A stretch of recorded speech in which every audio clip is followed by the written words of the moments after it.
Production funding for Ruckus has been provided by a gift from the Hartwig family and viewers like you. Thank you. Welcome to Ruckus, our weekly food for thought fight over the news of the day and the trends of the times. I'm Mike Shannon. The Ruckettes join me shortly, and our topics this week: Kansas City drivers are in the fast lane. The not-so-fast lane for the White House begins in Iowa, and Kemper Arena may soon have a new beginning. Plus, of course, roast and toast. But we start with our interview segment and welcome Oliver Burnett, the executive director of the Midwest Innocence Project, based in Kansas City and dedicated to helping people convicted of crimes they did not commit. In the news now, the case of Steven Avery, featured in the popular Netflix series Making a Murderer. A lawyer from the MIP, Tricia Bushnell, is working on Avery's defense. So let's learn more about the case and related issues and say welcome to Oliver Burnett. Thanks for joining us. Thanks for having me. A lot of people in jail and prison who should not be. There are. Statistics say anywhere from 4% to as high as 7% of convictions are mistakes because, you know, we're flawed as humans. So these mistakes happen. The problem is not that conviction rate, but is the incarceration rate. So in the 5-state area that we work, that means statistically there could be up to 7,000 people in jail today for crimes they didn't commit. Well, now, who's at fault, generally speaking? The laws, the legislature who passes the laws, the law enforcement agencies, there's plenty the of legal opportunities profession, for the judiciary? There's who's at plenty fault? of opportunities for mistakes.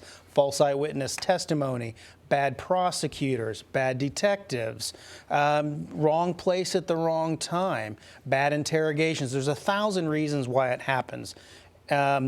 But the thing is, it's not why it happens. It's what can we do to fix it once the mistake is made. Now, the Midwest Innocence Project is based in the Country Club Plaza area of Kansas City? Is that That's right. We're right down on the Country Club Plaza. And how long has the agency been in existence? We've been in existence since 2001. We were started at the University of Missouri Kansas City School of Law by Dean Ellen Suney, who's still there. And we cover Missouri, Kansas, Iowa, Nebraska, and Arkansas. Was there some catalytic event that caused the organization to be formed? I think there's just been a growing concern that these false convictions undermine justice. People say our justice system is stronger when we have the right person.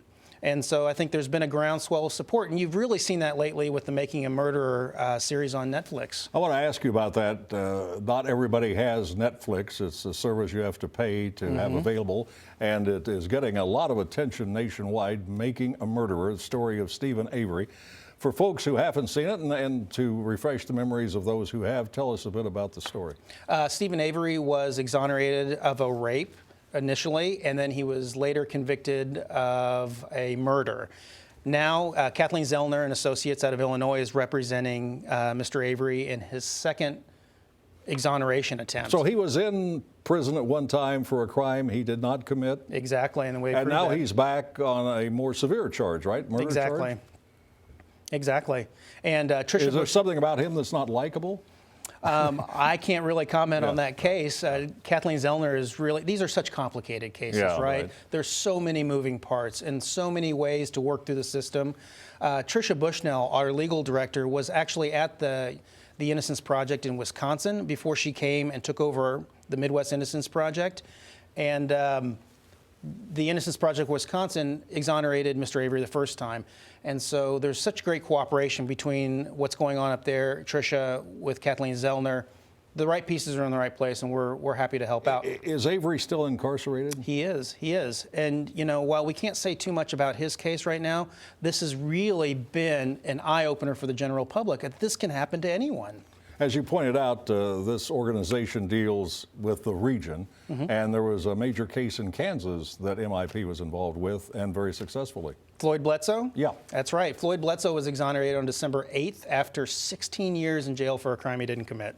I can't even fathom what that must be like. But he's not compensated for the time he spent in prison illegally. No, Kansas is one of 20 states that does not have an exoneree compensation law. And that's something that Mr. Bledsoe is trying to help push through the Kansas legislature now. How is the Midwest Innocence Project funded? We are 100% donor funded, which kind of seems odd to me. That's a lot of work. How big is staff? We have a staff of 5.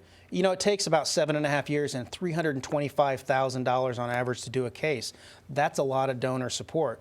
But once again, what the Stephen Avery case and Making a Murderer case has done is brought this to the attention of the public.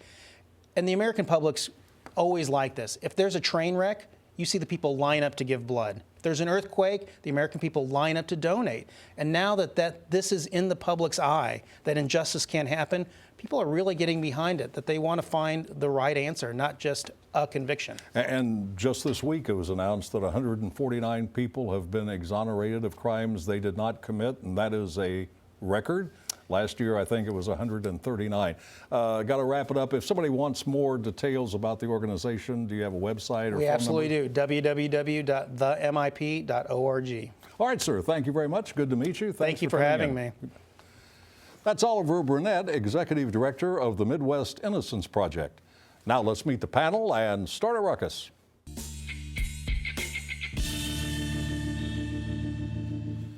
Jim Heater is a former Kansas City councilman and is now president and CEO of the Kansas City Area Chamber of Commerce. Ron Freeman is the former executive director of the Kansas GOP and is now a motivational speaker and author. Mary O'Halloran is a media and communications consultant, and Woody Kozad is president of the Kozad Company, a government relations firm. Good to see all of you again. Thanks for coming in. After a couple of years of speculation, we now have at least a small sample of how voters are viewing the Democratic and Republican candidates for the presidency. The first in the nation Iowa caucuses, or as Rush Limbaugh calls them, the Hawkeye Cockeye, are over and the results are in. The media and the candidates have moved on to New Hampshire, where the first primary is scheduled for next week. History tells us that the Iowa winners are not always the party's nominees or the next president. Let's start with the Democrats. Hillary Clinton and Bernie Sanders ended with a virtual tie. So what, if anything, do these Iowa results tell us about what to expect in the rest of the Democratic campaign? Mary O'Halloran. Well, that it could be that close again somewhere, but it's a virtual tie, but a win is win. She actually won, Mike. So I have to say that. Well, what it tells us is that for this extraordinarily important first contest, they both brought their best game. Bernie just took the student world of Iowa at the universities and all across the state, and of course, liberals that are to the left of Hillary, and produced a very exciting campaign. And Hillary avoided the mistakes of 2008 and came out and really had her 21st century game on. And in terms of analyzing the caucuses, getting her people to the polls, and a very positive, upbeat campaign. They didn't attack each other. And it was issue-oriented for the most part. And what does it tell us about the future? Bernie has a lot of money. And so in spite of the fact that it is likely that Hillary will go to South Carolina and Nevada and the southern states and beat him, no doubt. He has a lot of money, and he can stay in this race for a long time. Hillary, on the other hand, I just think her campaign is going to gain steam, and if she comes within, Jim and I were talking, within single digits or so in New Hampshire, she's off and running. Just before I get to Ron and the Republicans, let me turn to you, Jim. You're a Harvard-trained attorney. Do you think Hillary will have any problems with the email situation? Time will tell. But there is the possibility, There right? are developments that come out every single day, and there certainly is that possibility. I doubt it very seriously, but certainly there is a possibility. And if there is a problem? If there's a serious legal problem for Hillary Clinton, I think that'll be a major negative to her campaign for the nomination. And Democrats are not going to nominate Bernie Sanders, are they, even if Hillary has to be removed from the race? I think it would put put Democrats in a very interesting situation, and I wouldn't rule out the possibility of a person not currently in the like a vice president of the United States, like a sitting vice president of the United States. Let's talk about the results in Iowa for Republicans, Ron. Ted Cruz, yeah, Ted Cruz, Trump, momentum. It's Rubio. It's momentum. You've got Cruz, obviously the winner. Trump comes in second, which was a disappointment. But then Cruz has to whom? For him. Ask him. Ask him. And then you have Rubio, who's showing basically the establishment candidate, if you will. And I think it's going to end up, you're going to see Trump kind of squeezed out of the race as time goes on. Iowa is unique because it's first. So a lot of resources are poured in there. And you see people's best effort typically, although you got to concede that Trump did come in late to Iowa. And I think that cost him in the end. But you had 28, 24, and what, 23. So you got a really tight race. So it's going to be interesting to see how it all shakes out. I do think Trump will actually end up being pushed aside. Woody, do you find it odd that Rubio is being called the establishment candidate when he was elected 4 or 5 years ago as a Tea Party darling? Well, look, establishment is the latest really dirty word in Republican politics. It used to be liberal, now it's establishment. And I don't think I think Rubio's claim to fame ought to be, look, I don't qualify I'm not Cruz. Everybody who knows me in the Senate doesn't hate me. On the other hand, I'm not the establishment candidate. I back things that McConnell and those guys don't like. And so he needs to avoid being cast as the establishment candidate. Bush is the establishment candidate. He's a blessing to Rubio because he's in there, and that ought to be Rubio's position. Well, at least he's not calling him Bubble Boy, would he? And yeah, true. And that's why Bush is spending all this money attacking Rubio, because Rubio's taking up the space Bush expected. Well, let me wrap this up with Mary. Do you think caucuses, which are a strange phenomenon, unlike primaries that most people are accustomed to or general elections, do you think these caucuses in Iowa really give the people of the country a true sense of what Iowans are thinking about the candidates? Absolutely. They do now. What was the number that turned out? 146,000? It was record-breaking, at least on the Republican side. On both sides. They're getting much better with it as time goes on in terms of how it's all managed. I, as you know, am from there. I was in the legislature when this system was set up. You probably ran some caucuses. Oh, you're responsible. It's all your fault. No, I'm not. But we were in the back of the chamber, and the guy that was in charge said, "What do you think of this, Mary?" I said, "Oh, it sounds good to me, and let's do it in February." You were over in the Carter corner. But the first one I went to in '72 was in my best friend's basement, and it's exciting. And yes, I think Iowans are very serious voters, and Donald Trump would have been first had he not insulted people's intelligence, had he gone to the debate that was the Iowa formal debate and not brushed it off. I mean, they're not Hollywood. They're not taken with money and razzmatazz. It's okay, he's going to buy a farm there. They've seen it all. And that was just, they wouldn't like Donald that. Trump and Green Acres. There you go. Remake for television. In a recent Kansas City Star article, area drivers found out what they probably already knew. Commute times in our region are relatively brief. In a study of the 50 largest metro areas, Kansas City came in 5th with a commute time of just under 23 minutes, about 2 minutes below Rochester, which recorded the shortest time.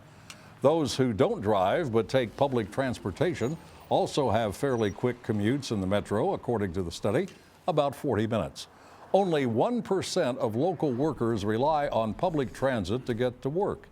So the study's findings raise some interesting questions about future planning. Do they suggest the need for better public transportation like light rail or more streetcars? Or do the findings tell us we don't need those systems because drivers are apparently happy with their commute convenience and don't want or need other options? Jim? A couple of observations. The first is that I think if we had greater traffic congestion and lengthier commute times, there would be more hue and cry for a regional transit system, particularly rail and light rail. But the second observation is I don't really think that has too much to do with the vision behind a regional light rail or rail transit system. And you don't have to look very far to see a great example of that. The city of Denver, the metropolitan area of Denver, for example, which has done this in exemplary fashion, built this on really the vision of becoming one of the great cities in America and frankly one of the great cities in the world. and they knew they couldn't do that without a first-rate regional transit system that spurs economic growth and job development, and that's what's happened here, and that's a key part of that system. It's also very, very appealing to young people, millennials, the millennials that every city and community want to retain and attract. Very, very popular with them. So I think it's about the type of city, the urban community you want to build. Ron, you do a lot of traveling. When you go around the country, are you impressed by the rail system, light rail or transit system? Some places needed. Some places can be improved. Atlanta is actually fairly decent if you get outside of the airport, if you can get outside the airport. But I think the real issue here in Kansas City is that we have sufficient highway infrastructure to accommodate our population. I mean, when you look at it, that's why the hue and cry is not there. So does that negate the need for more public transportation? I think it does. I think it negates that need. I think it's something that it sounds kind of attractive and appealing, maybe even progressive to have it, but is there a need? And I think right now we say no, there really isn't a need. Woody, what's your sense, what this study tells us? Well, if you look at some of those cities and look at the average distance of the commute, we're probably first. Our commutes, some of them are very long. And I live in the country where I can run my hunting dog, shoot a gun, and I can be in downtown Kansas City in 30 minutes. You can't do that anywhere else in America because we have more lane miles of expressway per capita than any other city on the planet Earth. And the margin is 50% more. And to build heavy infrastructure, mass transit in a town with this unimaginable highway system, there is no hue and cry, and there isn't going to be anytime soon. You would think the study would suggest we really don't need those kind of massive light rail plans. We sprawl all over the place, and yet, with one of the lowest gas taxes in the country, in Missouri, we have built this incredible highway. And Mary, with increasingly low gas prices, I drove down Southwest Boulevard on the way to over here at Channel 19 today, and it's $1.45 a gallon. Does that contribute to the popularity of driving to work? It reminds you of when you were a kid, actually. Not much does. I drove it here from Prairie Village and 14 minutes flat, yep. which is pretty good. Of course, we all benefit from this. It lowers stress. It's wonderful for people with long commutes, and I don't care whether you have to take a bus to get from Weston because of your dogs and your guns, Woody. But Jim points out that we need, it's just insane to keep going into the 21st century without an alternative. Driving a car, the goal ought to be a choice, not an absolute requirement to make a living. So the people in Lee Summit ought to be able to go to KCK. People in KCK ought to be able to work in Blue Springs. And the idea that we can't figure out a rapid transit, how to get somebody from Blue Springs to KCK, we can't figure it out, we can't figure out how to do it. Call them buses. But there's cost benefit too. Cost benefit analysis is how many people are you going to serve with that? I'm including buses in this, but the people working on this are my local heroes. Mary, you used to be the regional director of the U.S. Department of Energy. I did. Why are gas prices so low, and are they going to stay there? Gas prices are low because there's an abundant supply. And the producers of oil and gas are vying with each other right now and see who can pump the most out of the ground. So no $4, $5 gas in the near term? Well, no, not. But of course, this has it's wonderful for the time being. It has a certain kind of stimulation for the economy. But on the other hand, it is really wrecking havoc with Arabs are doing this for a reason. If the reasons change, their behavior changes, and it can change very suddenly, and then we're shutting down a lot of our pumping. Prices go back up. And we are driving cars that are more efficient. It is the battle of the brothers for the future of Kemper Arena. The city is hoping to transfer ownership of the troubled facility and save about $1 million a year in operational cost. Only two groups seem interested in taking on Kemper, the Fouch Brothers Group in Kansas City and the Stevens Brothers Group out of Wichita. Fouch wants to turn Kemper into a regional complex for amateur and individual sports activities. Stevens envisions using the West Bottoms building for concerts, sports teams, and other programs too small to warrant using the Sprint Center. Neither proposal apparently deals with agribusiness, once a major rationale for Kemper's existence. So do you think these plans bode well for Kemper's future? Let's start with Woody. Well, there's one side of me that's always in favor of selling something to private enterprise that the government is misrunning, and they are misrunning Kemper. and Hale Arena right next door to it. My wife owns horses. That's why I'm not retired. And we deal with those people down there, and they don't want you there, and they want to make it clear to you they don't want your horse show down there. You want to plug in a plug, you get a city worker, and he plugs it in, and you get a bill for it. And when you complain about it, they just kind of shrug and say, you know, we're not real hot to have you here. They do agribusiness shows at a lousy facility in Lincoln run by a bunch of farmers in Lincoln, Nebraska, and they fill it 48 weeks a year, and they make money every year. Somehow Kansas City has not been able to do that with Kemper, and they're not doing it with Hale, and they ought to be able to. Now, I'd rather sell them City Hall and let them run the whole city, but you know, the good news is you get $1 million a year off the books, and the cities can't seem to run it right, so I guess maybe this is what you do. Jim, you're president of the Area Chamber of Commerce, at least through the end of this month, and then you leave that job and go into other pursuits. Is there a sense, do you find, in the business world that Kansas City ought not to be emphasizing its tradition of agribusiness? No, I don't think there's a sense of that at all, Mike. In fact, I think the business community, like a lot of other people in the community, are really proud of our agricultural heritage and our history, and think that's one of the things that makes us special and one of the things that we should emphasize. I should just say personally, like Woody and his wife, my wife and I own horses, and weather permitting, we ride just about every weekend, and we're longtime supporters of the American Royal. We served on the board. She has ridden in the American Royal horse shows.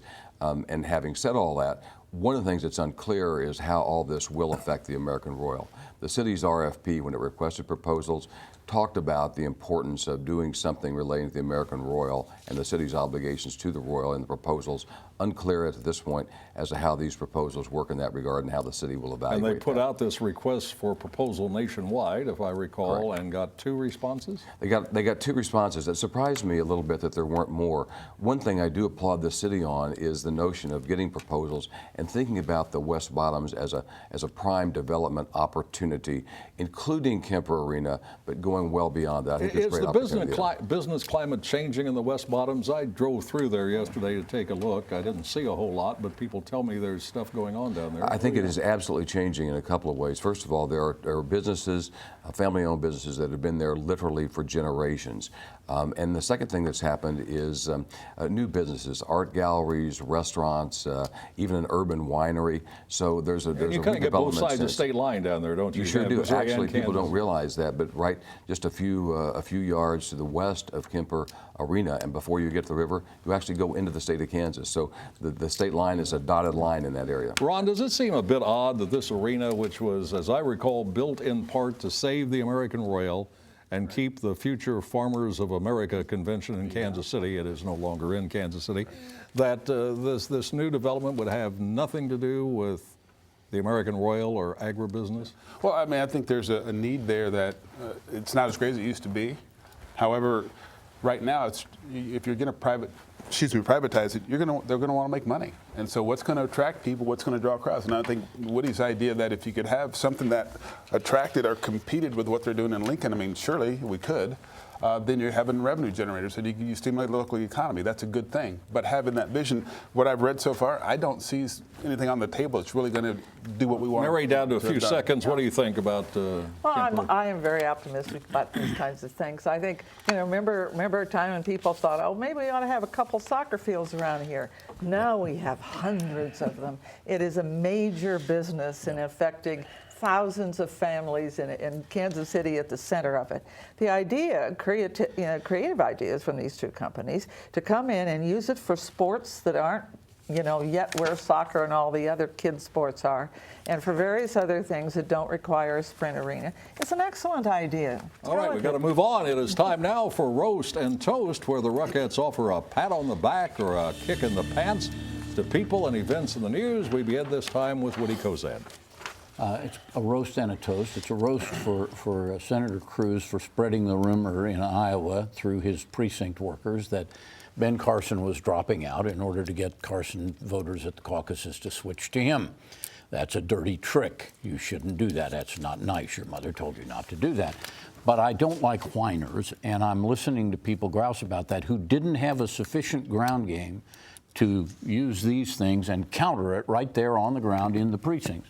If you want to beat somebody who has the ability to do that to you, you better build the kind of organization they did. And Cruz really is the only one who's done it so far on the Republican side. Jim.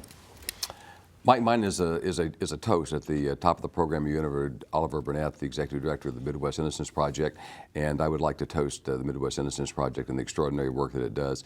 In full disclosure, my wife Judy is a former chair of the board of that organization, and is devoted to getting people who should never have convicted in the first place, truly innocent people, out of prison. I can't imagine many things worse than being wrongly convicted of a crime and sentenced to prison.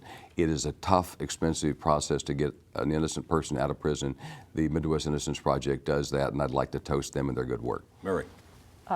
Sadly, I want to toast the life and legacy of Finn Bullers, the most amazing advocate for people with disabilities, or people generally that we have known for a long time. We lost him Sunday. He was a victim of muscular dystrophy, and he had diabetes. And for 2 years, he fought for his life. He couldn't work as a reporter anymore. He'd been with the Star.